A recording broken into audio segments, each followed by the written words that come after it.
Šajā raidījumā es iesāku jaunu apskatu ciklu par lietām, kas ir svarīgas cilvēkiem pēc 40.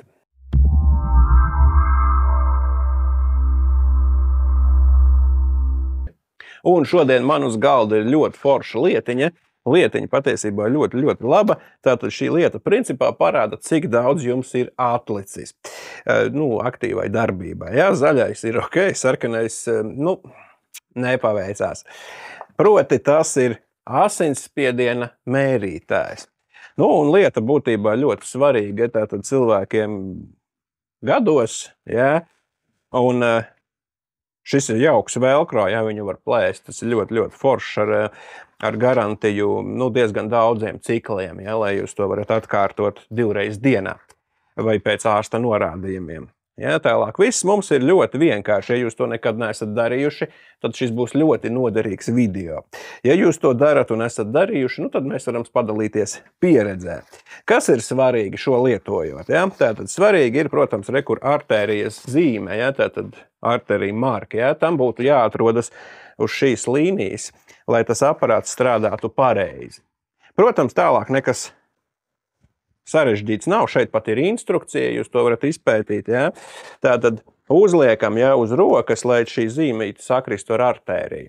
Un tad viegli pievelkam, lai mums ir šeit turās. Šo vēlams ir darīt sēdus, bet šobrīd ērtības labad, kā saka, un sportiskās labklājības uzturēšana, es to darīšu stāvus, tas nav īsti korekti, vajag apsēsties mierīgi un tai laikā nerunāt. Tālāk, ja šeit ļoti vienkārši viss notiek. Šis ir Omron ražojums, mēs diemžēl precīzu modeli jums ielikšu aprakstā. Ja? Šeit mums ir 4 baterijas, mēs varam izmantot lādējamās baterijas, jo tas ir videi draudzīgāk, un es varu uzlādēt kaut kad. Ja? Baterijas iet patiesībā ļoti ilgi, ja? Tad viens komplektiņš jums kalpos, principā tur gadus 2, es domāju, ka jā. Tātad šo trubiņu mēs pievienojam šeit galā, te mums ir tāds caurumiņš, ja? Un pārbaudam, vai tur nekur viss ir korekti pieslēgts, ja? Un tad mierīgi, var sakot, apsēžamies. Es tagad stāvēšu kājās, bet vērts ir apsēsties. Un nospiežam šo ieslēgšanas pogu, ja, kā jūs redzat, ir 2 pogas ieslēgšanās un memory poga, es ceru, un nospiežam tātad ieslēgt, ja? Tātad, viņš izpilda paštestu un tālāk.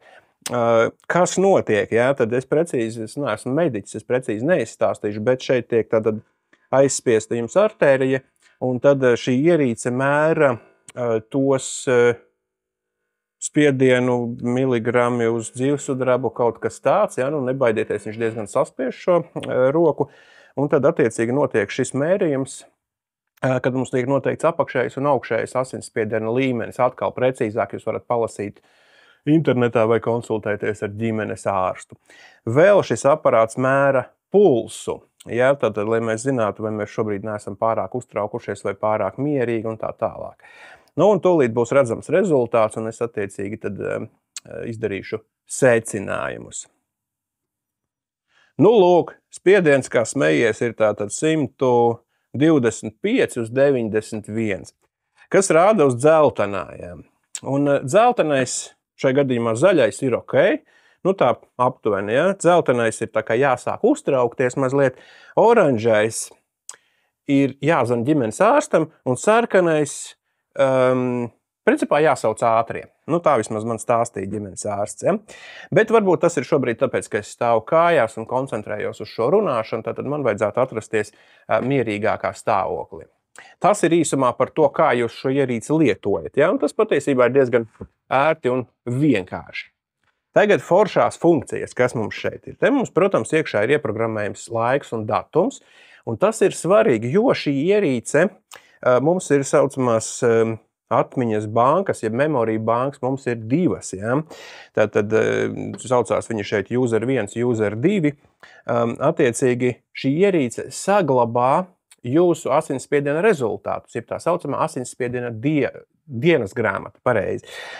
Un ejot pie ģimenes ārsta, jūs varat paņemt šo līdzi un parādīt, kāda ir tad bijusi jūsu tā dinamika, ja, šajā asinsspiediena situācijā un attīstībā.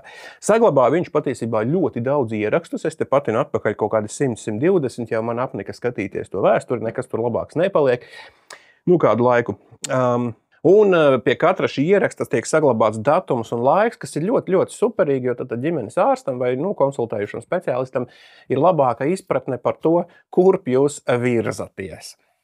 Tālūk, šis ir ātrais apskats. Es pieļauju, ka varbūt es apskatīšu arī citu ražotāju šos asinsspiediena mērītājus, bet pamatā es droši vien apskatīšu automātiskās ierīces, kuras mēs paši varam lietot mājā bez profesionāla mediķa palīdzības, jo tas nevienmēr varbūt ir vajadzīgs. Ja? Tātad godājamie kolēģi, fotogrāfi, mākslinieki un citi, sekojiet līdzi savai veselībai, iegādājieties mājās šādu jauku ierīci. Es ielikšu šo linku aprakstā, jo šī man kalpo labu laiku un patiesībā diezgan uzticams, labs risinājums. Bet, protams, var būt arī visādi citu ražotāju produkti, kuri var mums būt ikdienā noderīgi. Esiet veselīgi, sportojiet un lietojiet daudz šķidruma. Uz tikšanos!